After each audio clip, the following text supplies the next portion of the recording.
ಏನು ಇವತ್ತು ಸಹ ಒಂದು ಸುಪ್ರೀಂ ಕೋರ್ಟ್ ಕಾವೇರಿ ತೀರ್ಪನ್ನು ನೀಡಿರುವಂಥದ್ದು ಅಂದರೆ 7 ದಿವಸ ದಿನಕ್ಕೆ 6,000 ಕ್ಯೂಸೆಕ್ಸನ್ನು ನೀರನ್ನು ಹರಿಸಬೇಕು ಅಂತ ಅಂದ್ಬಿಟ್ಟು ಹೇಳಿದೆ. ಮತ್ತು ನಿನ್ನೆಯೂ ಸಹ ಒಂದು ಸಮಿತಿ 3,000 ಕ್ಯೂಸೆಕ್ಸ್ 10 ದಿನ ಹರಿಸಬೇಕು ಅಂತ ಹೇಳಿತ್ತು. ಇನ್ನು ಈ ಪದೇ ಪದೇ ರಾಜ್ಯಕ್ಕೆ ಕಾವೇರಿ ವಿಷಯದಲ್ಲಿ ಅನ್ಯಾಯ ಆಗ್ತಾನೆ ಇದೆ. ಇದ್ರ ಬಗ್ಗೆ ಸ್ವತಃ ಮಾತಾಡೋದಕ್ಕೆ ಹಿರಿಯ ವಕೀಲರಾದಂತಹ ಆಚಾರ್ಯ ಅವರು ನಮ್ಮ ಜೊತೆ ಇದ್ದಾರೆ. ಬನ್ನಿ, ಅವರ ಅಭಿಪ್ರಾಯ ಏನು ಹೇಳ್ತಾರೆ ಸರ್. ಫಸ್ಟ್ ಈ ಒಂದು ಸುಪ್ರೀಂ ಕೋರ್ಟ್ ಇದು ತೀರ್ಪಿಗೆ ಏನು ಹೇಳ್ತೀರಿ ಸರ್?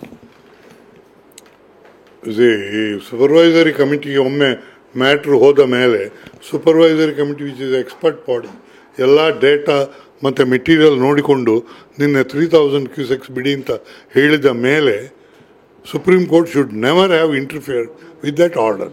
ಅದು without giving any reason, without considering any material, merely by hearing the arguments of lawyers, they could not have doubled it.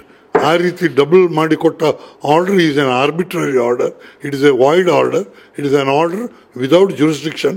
ಅದನ್ನು ನಾವು ಪಾಲಿಸಲಿಕ್ಕೆ ಸಾಧ್ಯ ಇಲ್ಲ ಅಂತ ನನ್ನ ಅಭಿಪ್ರಾಯ. ಅಂದರೆ ಈ ಸುಪ್ರೀಂ ಕೋರ್ಟ್ ತೀರ್ಪು ಹೇಗಾಗಿದೆ ಅಂದರೆ ನಮ್ಮ ಮನೆಗೆ ಕುಡಿಯೋಕ್ಕೆ ನೀರಿಲ್ಲ, ನೆರೆ ಮನೆಗೆ ತೋಟಕ್ಕೆ ನೀರು ಕೊಡೋ ಆಗಿದೆ, ಆ ಥರ ತೀರ್ಪಿದೆ. ಏನು ಹೇಳ್ತೀರಿ ಇದ್ರ ಬಗ್ಗೆ? ನಾನು ಮೊನ್ನೆಯಿಂದ ಹೇಳ್ತಾ ಇದ್ದೇನೆ, ಅದುವೇ correct analogy.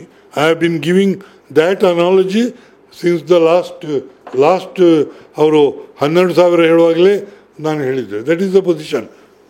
It doesn't stand to common sense that you can pass such an order.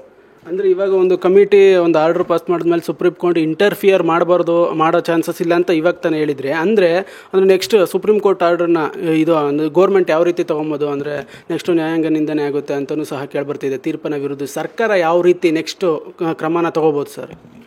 ಅದು ಸರ್ಕಾರಕ್ಕೆ ಬಿಟ್ಟದ್ದು.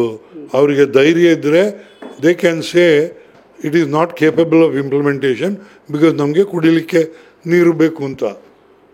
ಅದು ಅವರು ತೀರ್ಮಾನ ತಗೊಳ್ಬೇಕು. ನೀವೀಗ ಹೇಳಿದಾಗೆ ನಾವು ನೆಕ್ಸ್ಟ್ 1 ವೀಕ್ ನೀರೇ ಕುಡಿಯೋದಿಲ್ಲ, ಅವರ ತೋಟಕ್ಕೆ ಬಿಡ್ತೇವೆ ಅಂತ ಬಿಡಲಿಕ್ಕೆ ಮನಸ್ಸಿದ್ರೆ ಬಿಡ್ಬೋದು, ಇಲ್ಲದಿದ್ದರೆ ನಾವು ಕೊಡೋದಿಲ್ಲ, ನಮಗೆ ಕುಡಿಲಿಕ್ಕೆ ಬೇಕು ಅಂತೇಳಿ ಇಟ್ಕೊಳ್ಬೋದು. ಇದು ಒಂದು BV ಆಚಾರ್ಯ ಅವರ ಒಂದು ಮಾತು. ಅಂದರೆ ಸರ್ಕಾರ ಯಾವ ರೀತಿ ಕ್ರಮ ತಗೊಳುತ್ತೆ ಅದು ಅವ್ರಿಗೆ ಬಿಟ್ಟಿದ್ದು. ಅಂದರೆ ನಮಗೆ ಕುಡಿಯೋದಕ್ಕೆ ನೀರಿಲ್ಲ, ಹೀಗಾಗಿ ಸರ್ಕಾರ ನೋಡಿ ಒಂದು ಕ್ರಮವನ್ನು ತಗೊಳ್ಬೇಕು. ಅದಲ್ದಿರ ಏನು ಕಾವೇರಿ ಸಂರಕ್ಷಣಾ ಸಮಿತಿ ಏನಿದೆ, ಇದು ರಚನೆ ಆದರೆ ರಾಜ್ಯಕ್ಕೆ ಇನ್ನೂ ಸಹ ಒಂದು ಮಾರಕ ಆಗುತ್ತೆ. ಕಾವೇರಿಗೆ ಈಗಿರುವಂತಹ ಹಕ್ಕನ್ನೇ ಒಂದು ಕರ್ನಾಟಕ ಕಳ್ಕೊಳ್ಳುತ್ತೆ ಅನ್ನೋ ಒಂದು ಮಾತನ್ನು ಸಹ ಅವ್ರು ಹೇಳಿರುವಂಥದ್ದು. ಕ್ಯಾಮ್ರಾಮ್ಯಾನ್ ದೇವರಾಜ್ ಜೊತೆ ಚೇತನ್, ಕ್ರೈಮ್ ಬ್ಯೂರೋ, ಸುವರ್ಣ ನ್ಯೂಸ್.